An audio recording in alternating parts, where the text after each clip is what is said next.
Perang Dunia I terjadi karena berbagai faktor kompleks.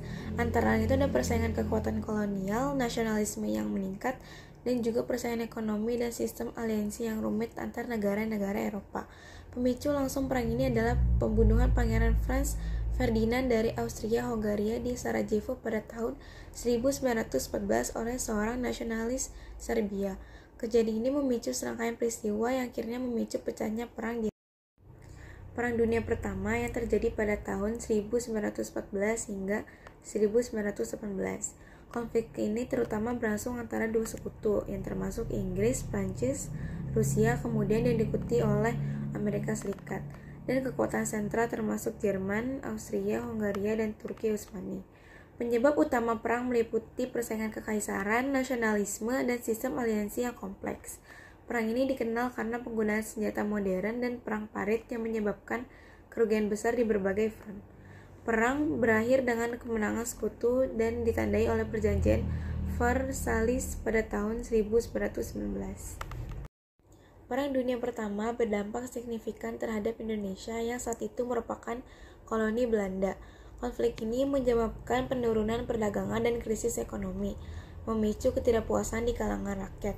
Selama perang, Belanda menggunakan Indonesia sebagai sumber daya dan tenaga kerja yang memperburuk kondisi sosial dan ekonomi.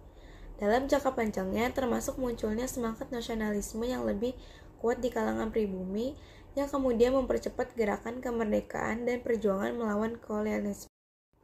Selanjutnya yaitu Perang Dunia Pertama yang mempengaruhi bidang ekonomi di Indonesia.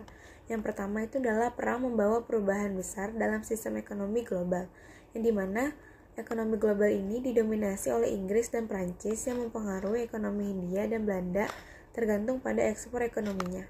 Selanjutnya itu adalah perang mempengaruhi permintaan dalam negeri. Belanda selama perang membutuhkan bahan baku dari Hindia yang menyebabkan ekonomi Hindia lebih stabil. Yang ketiga yaitu adalah perang membawa peningkatan investasi asing, di mana Hindia Belanda merupakan sumber bahan baku yang penting bagi Belanda. Yang keempat itu adalah perang membawa peningkatan teknologi yang lebih besar. Belanda memperkenalkan teknologi dan inovasi terbaru dalam distribusi produk untuk kebutuhan.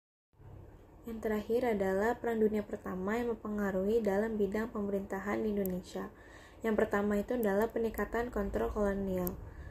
Belanda memperketat pengawasan dan kontrol administrasi untuk menjaga stabilitas selama perang, termasuk peningkatan pengawas terhadap aktivitas politik. Yang kedua yaitu adalah modernisasi infrastruktur. Belanda memperbaiki infrastruktur untuk mendukung logistik perang yang juga berdampak pada perkembangan wilayah kolonial. Yang ketiga, munculnya nasionalisme. Ketidakpuasan terhadap kondisi sosial dan ekonomi mempercepat pertumbuhan gerakan nasionalis yang menuntut kemerdekaan.